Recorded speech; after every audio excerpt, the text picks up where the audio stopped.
Hello everyone, हम करने जा रहे हैं डोब्रिनर ट्रायड्स पीरियोडिक टेबल के अंदर। ये क्या कहते हैं, इन्होंने ये अपने जर्मन के केमिस्ट थे जिन्होंने का पूरा नाम जोहान वोल्फगैंग डोब्रिनर था। इन्होंने 1817 में हमें क्या बताया कि इन्होंने जो एलिमेंट्स थे उनको इंक्रीजिंग एटॉमिक मास में अरेंज किया और बताया कि जो बीच वाला एलिमेंट है उसका जो मास होगा वो जो दो रिमेनिंग एलिमेंट्स हैं मीन्स ऊपर और जो नीचे उनके मीन के बराबर होएगा लगभग।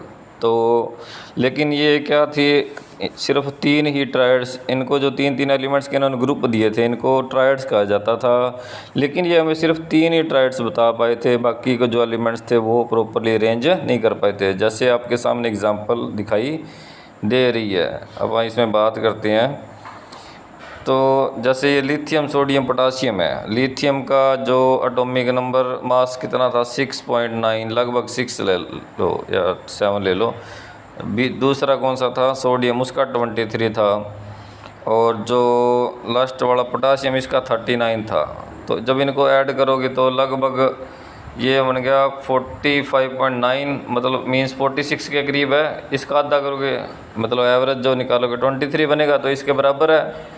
तो ऐसे उन्होंने बताया भी जो फर्स्ट और लास्ट का जो मीन है वो मिडल के बराबर है, मीन मास का मीन जो। तो इन्होंने कौन कौन से ग्रुप दिए थे वो आपके सामने हैं, कौन कौन से दिए थे, जैसे ये टेबल में आपको दिखाई दे रहा है। तो इन्होंने ये बताया नाइट्रोजन फॉस्फोरस आर्सेनिक का, कैल्शियम स्ट्रोंशियम बैरियम का, क्लोरीन ब्रोमाइन आयोडीन का। लेकिन इसमें ये प्रॉपर पहले में रेंज नहीं हो पाया, ये वाला इसमें मीन आ नहीं रहा था, इनमें आ रहा था। तो अभी करते हैं बात।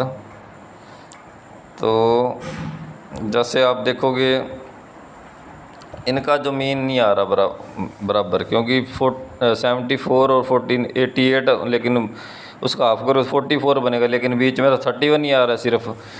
तो कहने का मतलब इन्होंने हमें जो अरेंजमेंट दी थी वो बाद में यूज नहीं हुई। स्टार्टिंग में एक बार ज़रूर काउंट हुई थी, काम आई थी थोड़ी बहुत, लेकिन उसके बाद ये प्रॉपर पीरियोडिक टेबल के अंदर सारा कुछ अरेंज नहीं हो पाया। पर इन्होंने ऐसे बताया था कि अगर इंक्रीजिंग एटॉमिक मास के ऑर्डर में हम अरेंज करेंगे एलिमेंट्स को तो ट्रायड बनेगा और उसका जो फर्स्ट और लास्ट का मीन बीच वाले के बराबर आएगा, ऐसा कॉन्सेप्ट इन्होंने दिया था।